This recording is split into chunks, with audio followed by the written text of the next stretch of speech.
Hey, oh my God, guess what? Rox uses a blade. You know what that means. Go, go, Mihawk, go, go, Mihawk, go, go, Mihawk, yay!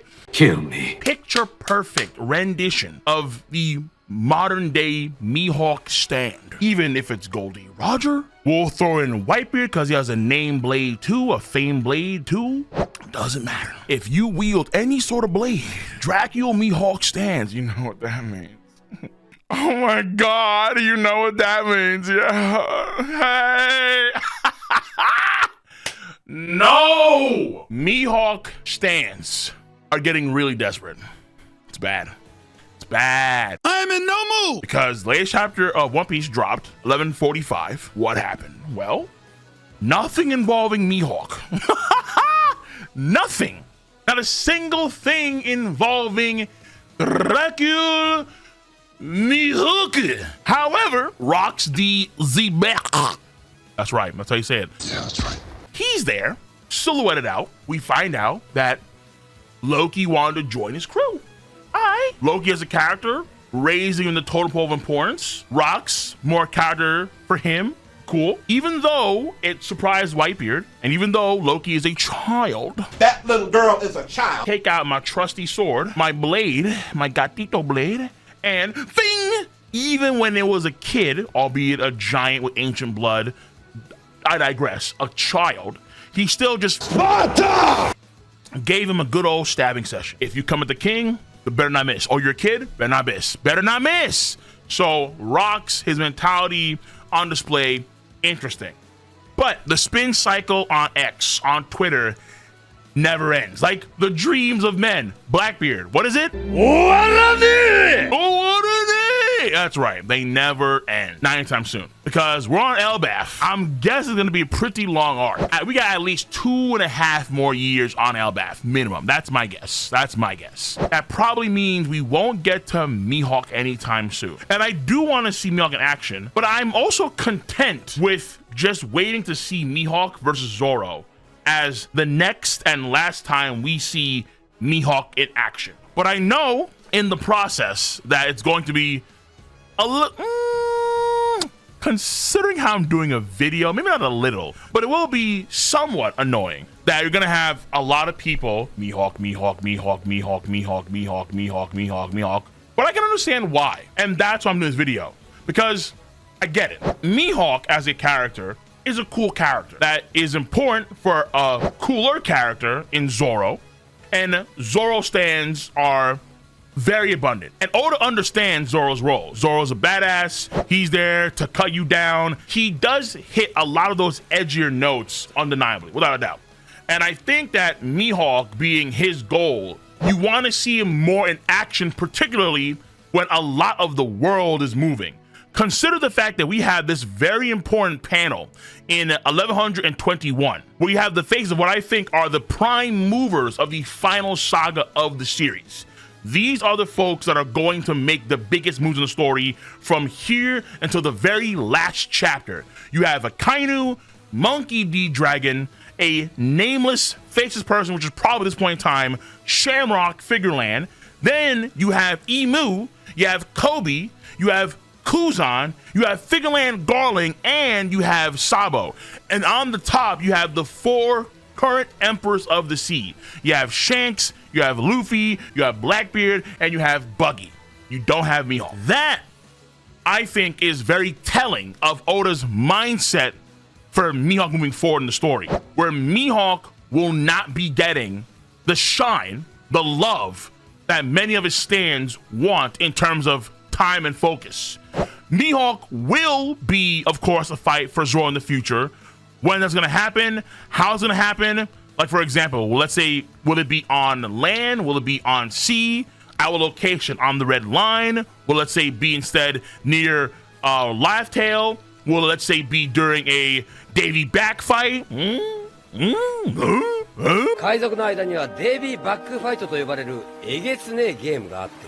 Until then, what is there for Mihawk? To me, at this point in time, it's not about power scale. Oh, Rox has a sword, therefore Mihawk.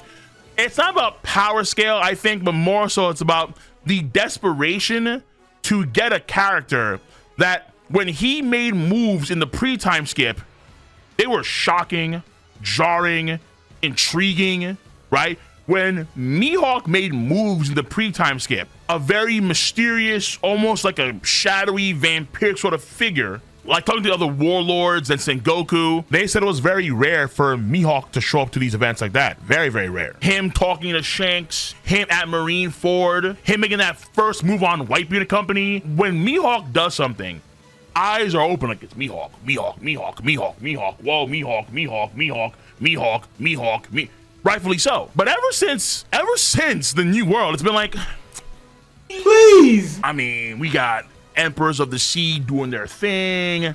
Admirals are doing their thing. Fleet Admiral, even he's kind of getting off his desk once in a while, trying to stop Kuma mid-flight. You know what I'm saying? Where's Mihawk at?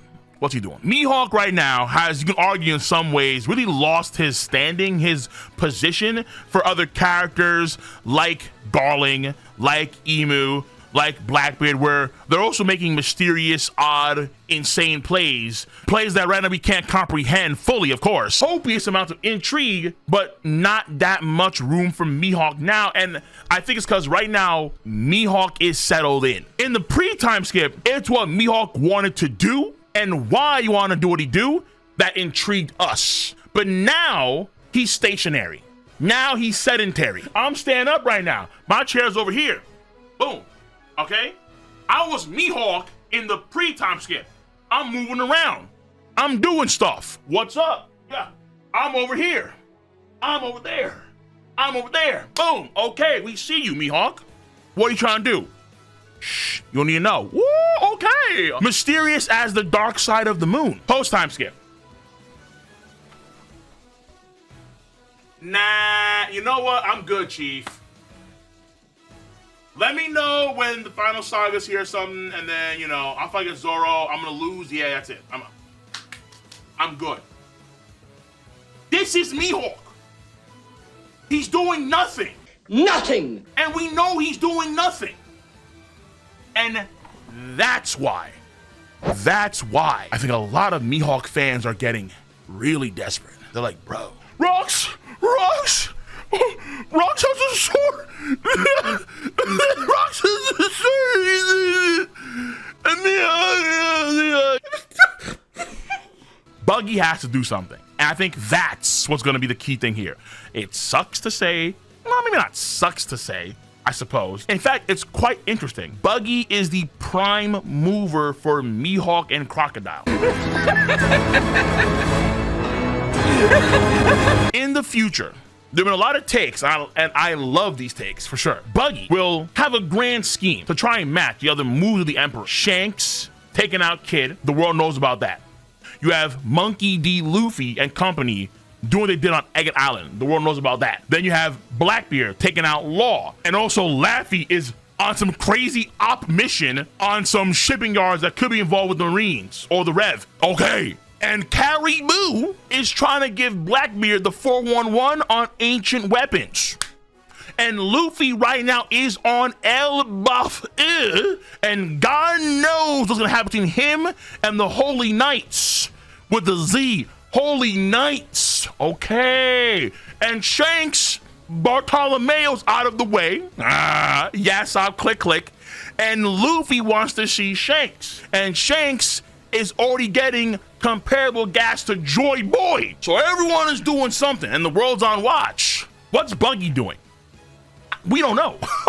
We don't know. Buggy has to make the move in order for Mihawk to make his move. So every Mihawk stan right now should be holding hands with Buggy stans, because Buggy is going to be the guiding light through the darkness of stagnation that is Mihawk's existence right now in the story. Buggy is your boy. He is your boy. If there's any play that would shake up the world in a similar way, it would be the Impel Down play. That, I think, is the best possible play. Now, you could have, for example, a situation where we don't know where she is right now. You'd assume she escaped, but Perona was on Fullett Island. If something involves Perona, it may coax Mihawk in some way to make a move, but only when Buggy cares about such situation. So it'll be a happenstance, number one, where Buggy has to make the move and then Mihawk can move. That's the first thing. The second thing is that the idea of all of the former warlords being a part of the same crew under Buggy's banner is a pretty damn good idea. Well, maybe not all of them, but a lot of them. So that'll be where Gecko Moria goes, now that he's free.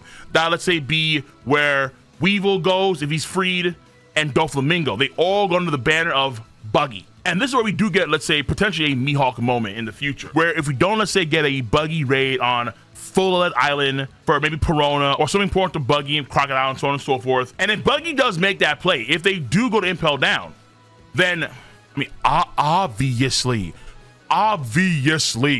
you're gonna have Mihawk pull up, and Mihawk could fight a strong individual like, i.e. Magellan, in Impel Down. So you could get that Mihawk glaze in Impel Down, where Magellan back in the day was stunting on everybody, and then in comes Mihawk, and as they free Doflamingo and Weevil and so on, Mihawk can show off more of his goods, no diddy, and there you go. The Mihawk stand palette has been temporarily satiated. If there are no moves to be made, then what could happen is attempts by the Marines and other forces to try and subdue Buggy's forces. So Buggy and company stay at home, but they get raided. So for example, we know that York is going to be working with the Holy Land, and York is going to probably do various things to the Seraphim, upgrade the Seraphim, build new machines for the Holy Land, and so on and so forth, right? And you could have a potential target